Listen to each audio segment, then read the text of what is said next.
Hello friends, welcome to my YouTube channel Balaji KD education. My name is Kaushal Dubey. आज हम arithmetic progression के बारे में पढ़ेंगे। इससे पहले हम नंबर सिस्टम, डायमंडबर्ग एंड एचसीएफ एलसीएम की लेक्चर सीरीज कंप्लीट कर चुके हैं। सो अगर आपने वो लेक्चर्स नहीं देखे हैं तो आई वुड सजेस्ट कि आप प्लीज़ उन लेक्चर्स को जाकर देखें। वो आपके गवर्नमेंट एग्जाम की प्रिपरेशन के लिए काफ़ी यूजफुल हो सकती हैं।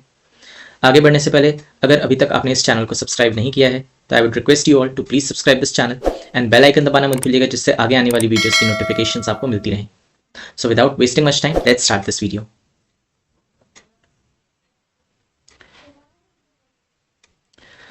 So आज हम देखेंगे arithmetic progression. Arithmetic progression. So arithmetic progression क्या होता है कि अगर आपको एक नंबर सीरीज दे रखी है और उस नंबर सीरीज में अगर कंसेक्यूटिव टर्म्स के बीच में अगर जो डिफरेंस है वो सेम है तो वो कहलाता है एरिथमेटिक प्रोग्रेशन। फॉर एग्जाम्पल, अगर मैं एक सीरीज लिखता हूँ 2, 4, 6, 8, 10 एंड सो ऑन, ठीक है, ये एक नंबर सीरीज आपको दे रखी है। अगर मैं हर कंसेक्यूटिव टर्म के बीच के डिफरेंस की बात कहूँ तो 4 - 2 2 है, 6 - 4 2 है, 8 - 6 2 है, 10 - 8 2 है। तो यहाँ पर ये जो डिफरेंस है ये सेम है, सब में ये 2 आ रहा है क्योंकि ये डिफरेंस सब में सेम आ रहा है। डिफरेंस क्या है? सेम है। और क्योंकि ये डिफरेंस सेम आ रहा है तो इसलिए मैं इसको क्या कह देता हूं? कॉमन डिफरेंस भी कह देता हूं, कॉमन डिफरेंस। ठीक है, क्योंकि ये डिफरेंस सेम आ रहा है इस नंबर सीरीज में तो मैं इसको कॉमन डिफरेंस भी कह देता हूं। और ये सीरीज मेरी किस में हो जाएगी? ये सीरीज हो जाएगी एपी में, एरिथमेटिक प्रोग्रेशन में, जिसको एपी भी कहते हैं। ठीक है, अगर मैं इस तरीके से बोलूं कि अगर मेरा नंबर जो है, फर्स्ट टर्म जो है, अगर मैं इसको कहता हूं ए है और सेकेंड टर्म क्या हो जाएगा? A plus D. मतलब जो फर्स्ट टर्म है वो तो है ही, और साथ में मैं एक कॉमन डिफरेंस ऐड कर दे रहा हूं, D. D is nothing but my common difference. ठीक है, डी क्या है? कॉमन डिफरेंस है। तो पहला नंबर था ए, मेरा है फर्स्ट टर्म। ठीक है, ए मेरा क्या है? First term. और जो सेकंड टर्म आया उसमें मैंने एक कॉमन डिफरेंस डी ऐड कर दिया। अब जो थर्ड टर्म आएगा उसमें मैं, ये सेकंड टर्म तो रहेगा ही रहेगा, यानी कि ए प्लस डी तो रहेगा ही रहेगा, साथ में ये कॉमन डिफरेंस और ऐड हो जाएगा, यानी कि ए प्लस 2d हो जाएगा। थर्ड टर्म इसी तरीके से ए प्लस, ये थर्ड टर्म था, फोर्थ टर्म हो जाएगा A plus 3d and so on. ठीक है, तो ये फर्स्ट टर्म हुआ, ये मेरा सेकंड टर्म हुआ, ये थर्ड टर्म हुआ और ये फोर्थ टर्म हुआ एंड सो ऑन। इस तरीके से चलता जा रहा है। अब अगर मैं इसको ऐसे भी लिख सकता हूं, ए प्लस 2 - 1 इंटू डी, ए प्लस 2 - 1 इंटू डी लिख सकता हूं इसको। ये क्या आएगा? ए प्लस डी ही आएगा। थर्ड टर्म को मैं लिख सकता हूं ए प्लस 3 - 1 इंटू डी। थर्ड था तो इसलिए मैंने 3 के टर्म्स में बनाना चाहा कि ए प्लस 3 - 1 इंटू डी। ठीक है, ए प्लस 2d आएगा। फोर्थ टर्म को यानी कि ए प्लस 3d को मैं लिख सकता हूं ए प्लस, क्योंकि फोर्थ है तो 4 के टर्म्स में बनाना चाह रहा हूं कि ए प्लस 4 - 1 इंटू डी। ठीक है, लिख सकता हूं इसको इस तरीके से, ये ए प्लस 3d ही आएगा।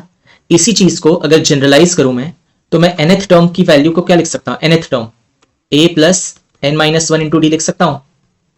तो ये मेरा nth टर्म निकालने का फॉर्मूला हो जाएगा a plus n - 1 into D.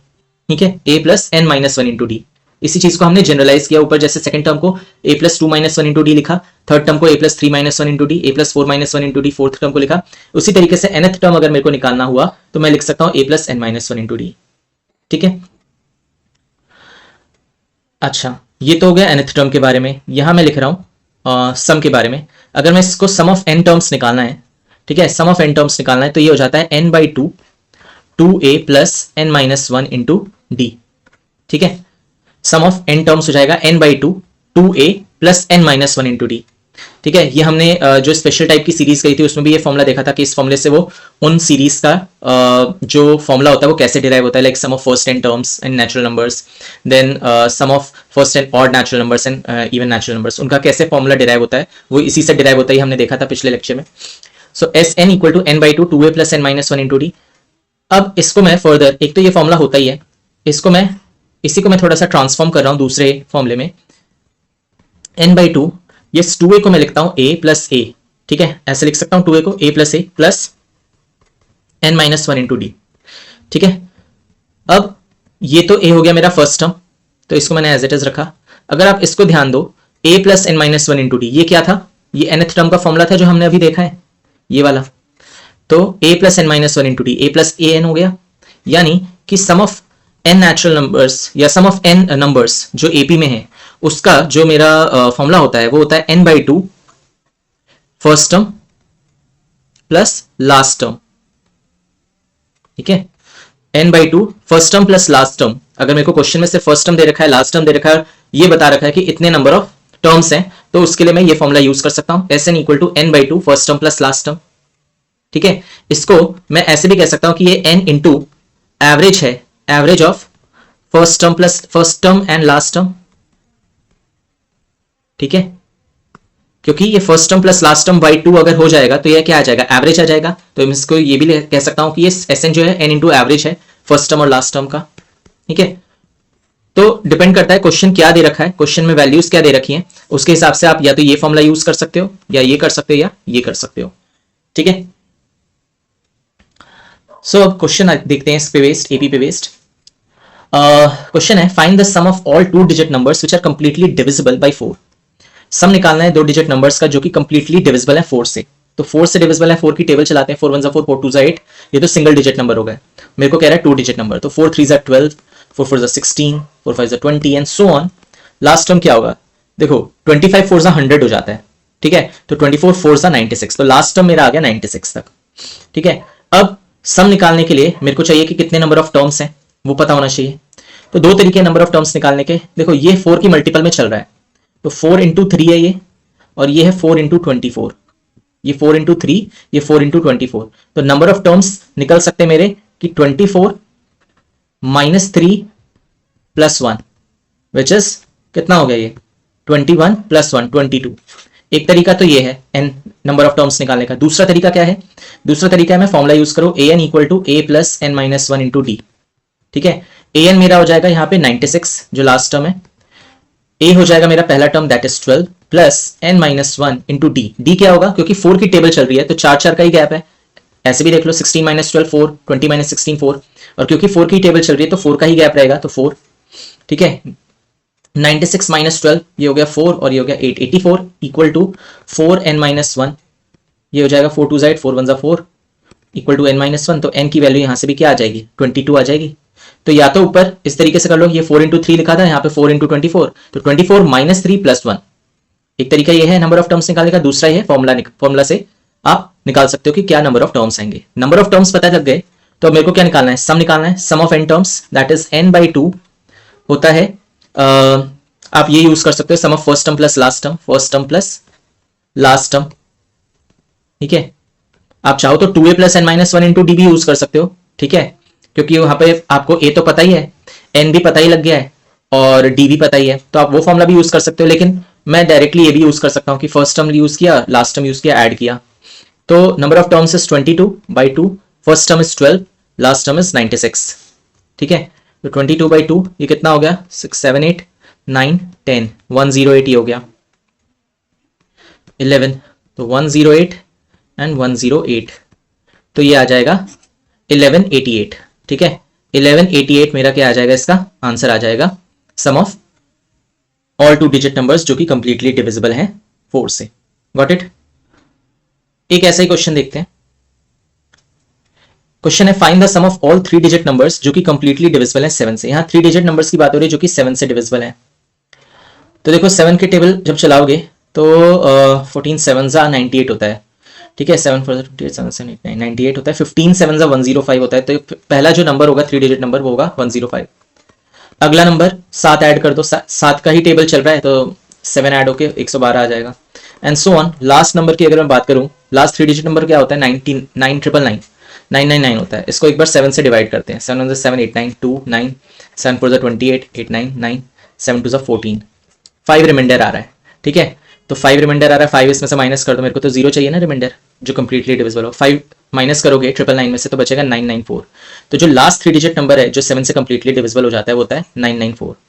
तो नंबर ऑफ टर्म्स निकाल सकते हैं, ये है 7 इंटू 15, 105 क्या है 7 इंटू 15, और 994 क्या है, 994 है 7 इंटू 142। ये 142 आया ना, 999 को डिवाइड करने पर ये 142 क्वेश्चन आया। यही 142 क्वेश्चन आएगा जब तुम 994 को डिवाइड करोगे, बट रिमाइंडर 0 आ जाएगा उस केस में। ठीक है, नहीं तो करके देख लो मल्टीप्लाई, यही आएगा। तो 7 इंटू 142, तो नंबर ऑफ टर्म्स क्या हो जाएंगे, 142 माइनस 15 प्लस 1, ये कितना हो जाएगा 12 माइनस 5 कितना हो गया 7, ये हो गया और 3 माइनस 1 2 और ये 1। ठीक है, तो n की वैल्यू कितनी आ गई? 128 आ गई, यानी कि नंबर ऑफ टर्म्स आ गए 128। ये एक तरीका था। दूसरा तरीका फॉर्मूला से जैसे पिछले क्वेश्चन में किया था वैसे भी निकाल सकते हो, नंबर ऑफ टर्म्स आ जाएंगे 128। ठीक है, an हो जाएगा आपका 994, a हो जाएगा 105, n माइनस 1 इंटू डी की वैल्यू आपकी हो जाएगी 7। ठीक है, 7 की टेबल चल रही है, 7 हो जाएगी। अब नंबर ऑफ टर्म्स आगे, मेरे को क्या निकालना है? सम निकालना है। तो सम ऑफ n टर्म्स का जो फॉर्मूला होता है n/2, यानी कि 128/2। First term is 105 and last term is 994, इनका एडिशन। तो 128/2, ये देख लो ये कितना हो रहा है? 549 हो रहा है, ये 9 हो रहा है, 9 10 1099 हो रहा है। ठीक है, तो इसको सॉल्व करो। 2 6 12, 2 4 8 64। ठीक है, 64, ये 1099 है। इसको मैं लिख सकता हूँ 1100, लिख सकता हूँ 1100 माइनस 1 इंटू 64। ठीक है, इसको मल्टीप्लाई करो 11 इंटू 64, ये कितना आएगा? ये आ जाएगा 4 6 4 10 6 7 704 00 और माइनस 64, ये कितना हो जाएगा? ये हो जाएगा 6 3, ये 3 70336 70336 जो होगा ये आपका आंसर हो जाएगा। ठीक है, तो इसमें देखो क्या किया, sum of all 3 digit numbers which are completely divisible by 7, 7 की टेबल चलाई। पहला टर्म आपका 105 आया, लास्ट टर्म आपका 994 आएगा। 999 को डिवाइड करके देखा था, उसमें रिमाइंडर 5 बच रहा था, तो 5 बच रहा था, तो 5 को माइनस कर दिया 999 में से, तो 994 इज द नंबर जो कि कंप्लीटली डिविजिबल है 7 से। अब इसमें ये 105 को मैं लिख सकता था 7 इंटू 15, 994 को मैं लिख सकता हूँ 7 इंटू 142, तो 142 माइनस 15 प्लस 1, तो नंबर ऑफ टर्म्स मेरे आ गए 128। फिर फॉर्मूले में पुट किया, कैलकुलेट किया, आंसर आया। ठीक है, नेक्स्ट क्वेश्चन देखते हैं। कह रहा है find the number of terms between 300 and 500। Between कह रहा है, यानी कि 300 और 500 इंक्लूडेड नहीं है। ठीक है, अगर फ्रॉम 300 टू 500 कह रहा होता तो 300 और 500 दोनों इंक्लूडेड होते, क्योंकि बिटवीन कह रहा है तो ये दोनों इंक्लूडेड नहीं है। Which are exactly divisible by 3 और 4, यानी कि 3 से भी डिवाइड हो रहे हो और 4 से भी डिवाइड हो रहे हो। ठीक है, और कह रहे हैं या तो 3 से या 4 से डिवाइड हो रहे हो। ठीक है, तो पहले तो देखते हैं कि 3 से डिवाइड होने वाले कौन कौन से नंबर्स हैं जो 300 से 500 के बीच में लाई करते हैं। तो 300 तो डिविजिबल होता है 3 से, लेकिन क्योंकि मैं उसको इंक्लूड नहीं करूंगा क्योंकि बिटवीन पूछा है, तो 300 के बाद अगला नंबर जो 3 से डिवाइड होता है 3 ऐड कर दो 300 में, 303 वो पहला नंबर है जो कि 3 से डिवाइड हो रहा है। देन अगला नंबर 306, फिर अगला नंबर 309 एंड सो ऑन, ये चलेगा। अब देखो 500 तो डिवाइड होता नहीं है 3 से। 499 99 सम ऑफ डिजिट से चेक कर लो कि 3 से डिवाइड हो रहा है कि नहीं। 9918 422 नहीं होता, तो 22 है। 498 का सम ऑफ डिजिट्स का सम कितना होगा? 21 होगा, 3 से डिवाइड होता है, तो 498 इज द नंबर जो कि 3 से डिवाइड हो रहा है। तो ये तो वो नंबर्स हो गए जो 3 से डिवाइड हो रहे हैं। कितने नंबर्स हैं एक बार चेक कर लेते हैं। ये हो गया 3 इंटू 101, 3 1 3 0 3 1, एंड ये कितना हो गया 3 1 3 4 9 3 6 18 8 9 1 3 6 18। तो नंबर ऑफ टर्म्स कितने आ जाएंगे? 166 माइनस 101 प्लस 1, तो ये गया 6 माइनस 1 5 6 माइनस 0 6 एंड 65 प्लस 1। तो 66 ऐसे नंबर्स हैं जो मेरे 3 से डिवाइड हो रहे हैं। सेम वे मैं चेक करता हूं कि 4 से डिवाइड होने वाले कितने नंबर्स हैं। तो 4 से डिवाइड होने वाले देखो 300 तो 4 से डिवाइड होगा, बट क्योंकि 300 को मैं नहीं कंसिडर कर सकता हूँ 300 से 500 के बीच में, तो अगला नंबर क्या होगा? 4 ऐड कर दो, 304 होगा, फिर 308 होगा एंड सो ऑन। अब 500 क्योंकि डिवाइड होता है 4 से, लेकिन 500 कंसिडर नहीं कर सकता, तो उससे पहला 4 माइनस कर दो, कितना आ जाएगा? 496। तो 496 वो लास्ट नंबर है जो कि 4 से डिवाइड हो रहा है। कितने ऐसे नंबर्स आ गए चेक कर लेते हैं। 4 इंटू ये कितना है? 4 7 28, 2 4 4 6 24, तो 304 को मैं लिख सकता हूँ 4 इंटू 76। ये कितना है? 4 1 4 4 2 8 9 गया 1 एंड 4 4 16 124। तो यहाँ पे है 124 माइनस 76 प्लस 1। ठीक है, तो ये कितना हो जाएगा? 14 माइनस 6 8 और ये 1 गया, 11 माइनस 7 4 और ये 0 प्लस 1। तो 49 टर्म्स ऐसे हैं जो मेरे 4 से डिवाइड हो रहे हैं। ठीक है, अच्छा 66 टर्म्स ऐसे थे जो 3 से डिवाइड हो रहे हैं, 49 टर्म्स ऐसे हैं जो 4 से डिवाइड हो रहे हैं, लेकिन इन दोनों में कुछ ऐसे टर्म्स भी होंगे जो दोनों से डिवाइड हो रहे हो, 3 से भी डिवाइड हो रहे हो और 4 से भी डिवाइड हो रहे हो। ठीक है, तो वो 3 में भी मैंने काउंट कर लिया, वो 4 में भी मैंने काउंट कर लिया। ठीक है, वो 2 बार काउंट हो गए हैं, तो मेरे को उसके काउंट को माइनस करना पड़ेगा एक बार। मैं 2 बार एक नंबर को काउंट नहीं कर सकता ना। ठीक है, क्योंकि मेरे से पूछा क्या है, ऐसे कितने नंबर्स हैं जो या तो 3 से डिवाइड हो रहे हैं या 4 से डिवाइड हो रहे हैं। तो मैंने 3 से चेक कर लिया कि 66 टर्म्स हैं, 4 से चेक कर लिए 49 टर्म्स हैं, बट कुछ ऐसे नंबर्स होंगे जो इसमें भी मैंने काउंट कर लिए होंगे और इसमें भी काउंट कर लिए होंगे, कॉमन टर्म्स, उनको मेरे को माइनस करना होगा। ठीक है, उतने नंबर ऑफ टर्म्स को। तो ऐसे टर्म्स जो 3 से भी डिवाइड हो रहे हैं और जो 4 से भी डिवाइड हो रहे हैं वो 12 से भी डिवाइड होंगे। ठीक है, ऐसे टर्म्स जो 3 से भी जा रहे हैं और जो 4 से भी जा रहे हैं वो 12 से भी जाएंगे। ठीक है, ये बात समझ में आती है भाई, जो 3 से जा रहे हैं और जो 4 से जा रहे हैं वो इनके एलसीएम 12 से भी जाएंगे। ठीक है, 3 की टेबल में जैसे 3 1 3, 3 2 6, 3 3 9, 3 4 12, 3 5 15, 3 6 18, 3 7 21, 3 8 24 एंड सो ऑन। अब 4 की टेबल देखो, 4 1 4, 4 2 8, 4 3 12, 4 4 16, 4 5 20, 4 6 24 एंड सो ऑन। यहाँ पे जैसे ये 12 है, ये जा रहा है दोनों से 3 और 4 से, फिर 24 है, ये दोनों जा रहा है 3 और 4 से। तो ऐसे टर्म्स को मैंने यहाँ पे भी काउंट कर लिया, यहाँ पे भी काउंट कर लिया। ठीक है, मेरे को एक ही बार काउंट करना है, तो ऐसे कितने टर्म्स हैं जो दोनों में मैंने काउंट किया उसको माइनस करना पड़ेगा मेरे को, उतने टर्म्स को। अब वो जो टर्म्स है जो 3 से जा रहे हैं और जो दोनों 4 से भी जा रहे हैं तो वो 12 से भी जाएंगे। देख लो यहाँ पे 12, पहला नंबर आया 12, अगला नंबर 24 आया, अगला नंबर उसका मल्टीपल 12 का मल्टीपल 36 आएगा एंड सो ऑन। सो एक बार देखते हैं कि 12 का टेबल चलाते हैं और जो 300 से 500 के बीच में आ रहा हो। तो देखो पहला नंबर देखो मिलेगा यहाँ से, अगर मैं 4 में देखूँ तो 304 था, फिर ये 308 था, ये दोनों ही 3 के टेबल में नहीं आ रहे थे। ठीक है, अगला नंबर जो आएगा इसमें 312 आएगा और यहाँ पे भी 312 अगला आएगा। तो 312 मेरा पहला नंबर हो जाएगा जो 12 से डिवाइड होएगा। उसके बाद 12 ऐड कर दो, अगला हो जाएगा 324 and so on. Last term की अगर बात करूं तो लास्ट टर्म में देखो 496 था मेरा जो 4 से डिवाइड हो रहा था। ठीक है, लेकिन ये 3 से डिवाइड होएगा नहीं। ये देखो 9 6 15 और 15 4 19, सम ऑफ डिजिट्स 19 है, तो ये तो 3 से डिवाइड होएगा नहीं। तो इससे पहला टर्म कौन सा होगा, 492। ठीक है, जो 4 से डिवाइड होगा, क्या है 3 से डिवाइड होगा, 9 4 13 14 15, हाँ इसका सम ऑफ डिजिट 15 है तो ये 3 से भी डिवाइड होगा, यानी कि ये 12 से भी डिवाइड होगा। तो 312 मेरा पहला नंबर हो गया, 492 मेरा आखिरी नंबर हो गया जो 12 से डिवाइड होगा। अब इसमें देखो 12 के मल्टीपल में ये चलाओ, 12 2 ज़ा 24 और 7 2 12, 6 ज़ा 72 और यहाँ पे 12 4 ज़ा 48, 1 12 1 ज़ा 12। तो यहाँ पे कितने टर्म्स हो जाएंगे, 41 माइनस 26 प्लस 1। ठीक है, तो 11 माइनस 6 ये कितना हो गया 5 एंड 3 माइनस 2 1, 15 प्लस 1, यानी कि 16 टर्म्स ऐसे हो गए जो 3 से भी डिवाइड हो रहे हैं और 4 से भी डिवाइड हो रहे हैं। तो मेरे पास जो आंसर आएगा कि कितने ऐसे टर्म्स है जो 3 और 4 दोनों से डिवाइड होंगे, उनका हो जाएगा, एक तो ये था 66 टर्म्स, तो 66 प्लस 49, ये तो मेरे को करना ही पड़ेगा, तो 9 6 15 एंड 6 4 10 11, 115 टर्म्स तो ये हो गए। लेकिन इन 115 में से मेरे को ये कॉमन टर्म्स को माइनस करना पड़ेगा क्योंकि मैंने इनको दोनों जगह काउंट कर लिया। तो एक बार तो काउंट को मेरे को माइनस करना पड़ेगा, तो -16, तो ये कितना बन जाएगा, ये 15 हो गया, ये 0, 15 माइनस 6 9, ये 0 है, ये 10 बन गया, ये 0, तो 10 माइनस 1 9, यानी कि 99 टर्म्स ऐसे होंगे, 99 टर्म्स ऐसे होंगे जो मेरे 3 से भी जाएंगे और 4 से भी जाएंगे और जो 300 से 400 के बीच में लाई कर रहे होंगे। ठीक है, ऐसे 99 टर्म्स हैं। So friends, this was all about arithmetic progression. I hope आपको ये वीडियो अच्छी लगी हो। अच्छी लगी तो please do like and share this video. Next lecture में हम ज्योमेट्रिक प्रोग्रेशन जीपी के बारे में पढ़ेंगे। Till then, goodbye and take care.